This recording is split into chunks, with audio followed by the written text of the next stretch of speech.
Assalamualaikum warahmatullahi wabarakatuh. My name is Rifki Aslah Pratama and I'm student from Institut Teknologi Nasional Bandung. On today's presentation, I will tell you on architectural history and theory by me. So, first thing first, the introduction. Architecture cannot be understood as a closed and monolithic object, perfectly defined or and circumcised in time and space, standing just from us as a dead thing. Architecture is a part of the world we experience and understand through this very experience. Although the active of the engagement of our sense as well of our mind, as our mind. History of our architecture is the study of the evolution of architecture through ages and across a wide range of geographies and cultural context. From the early civilizations to the early Egyptians and Greeks. So in this presentation, our summary, the architecture history and some of the theory of it. Next, the background. Historically speaking, architecture has a lengthy and complicated history that rivals the complexity of human history itself.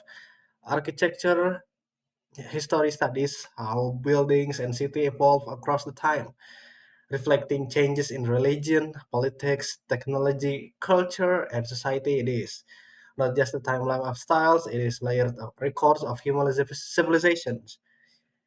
Buildings include system of belief, power structures, technological capabilities, climate adaptations, and aesthetic philosophy.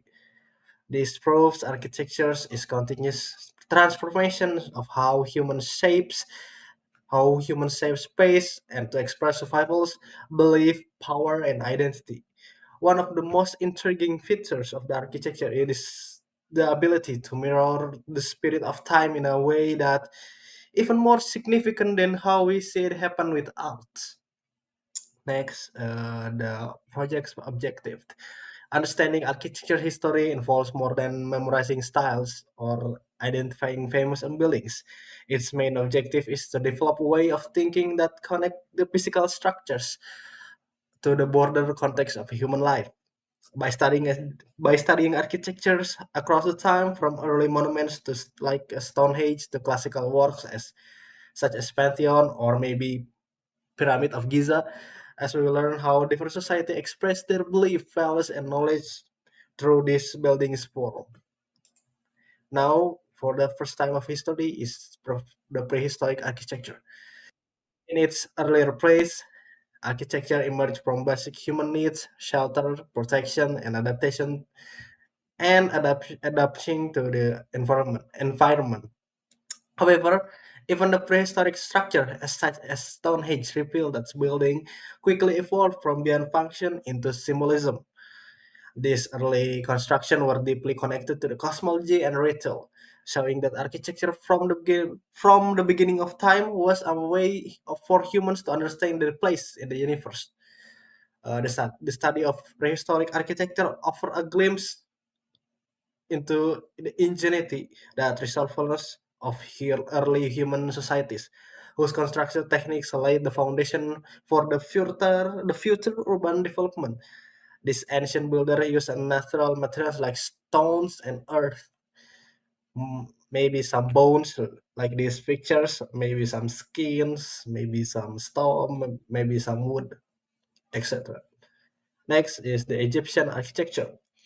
As civilization develops, many of the early civilization, one of them is Egyptian, architecture become closely tied to the authority and religion.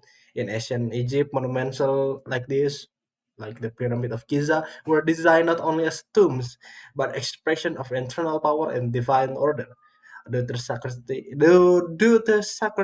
of the wood in arid Egyptian environment, homes were primarily construction using sun-baked mud bricks. These materials were readily available and suited to the climate. But over time, many of the structure was lost to the Nile seasonal flooding and the passage of the century or the passage of time itself. Despite of the absence of mortar, the Egyptians were able to achieve remarkable precision in their construction. Stones were mechanically cut and fitted together, ensuring the stability and longevity of these awe-inspiring monuments, which have endured for millennia and many, many years from now. A third is a Byzantine architecture. During the medieval period, architecture was dominated by religious meaning and spiritual expression. Buildings were designed to connect the earthly world with the divine. Byzantine structures like Hagia Sophia emphasize the interior space, lights, and domes to create a sense of heavenly presence. Later, the Gothic architecture seen in the Notre Dame architecture and seen in the Notre Dame Cathedral, used structural innovations such as flying buttress and rib vaults to achieve the great height and luminosity.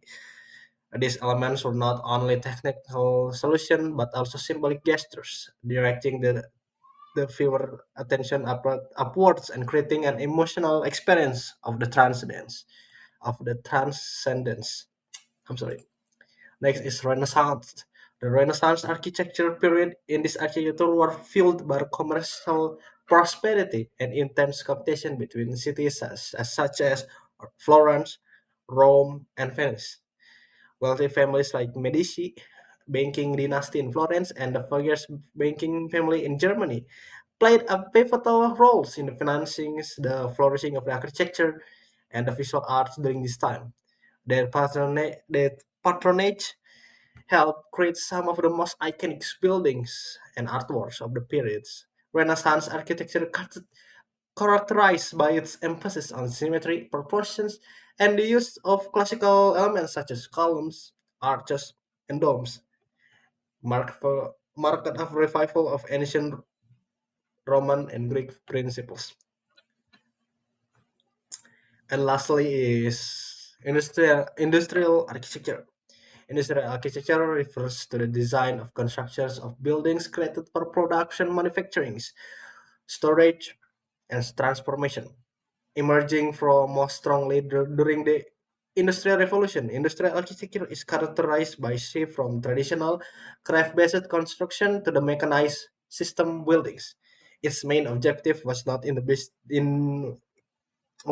beauty in the classical sense, but function, efficiency, and scalability. The rise of the factory required entirely new building types. Traditional material like wood and stone was no longer sufficient for large-scale production. So in the discussion, architecture history are shown tension between tradition and innovation. Some periods like the Renaissance revival classical ideas and invest orders and balance, while modern architecture introduced new material. So in theory, most of the architecture zones are merely as symbols or uh, define things, or merely a religious things that we as humans tend to do beyond across the time, from Egyptian or maybe some Rome, maybe some other civilizations across the entire time. And across developed countries, or maybe across developed time itself, architectures change from a define or our people ways to communicate with the heaven itself to something more like production itself, like beginning of the industrial revolutions. Glass and steels are made cheap, so the buildings can made in larger scale it is. So in conclusion, architectural history demonstrates that architecture is far more than designing of buildings.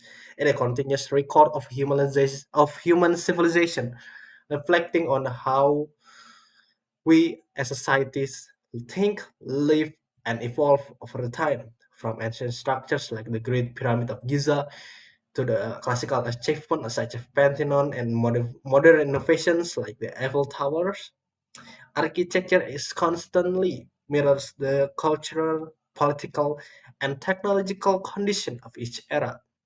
Each period contributes new idea about space, function, and meaning, showing that the architecture is a living disciple that evolves alongside the humanity itself.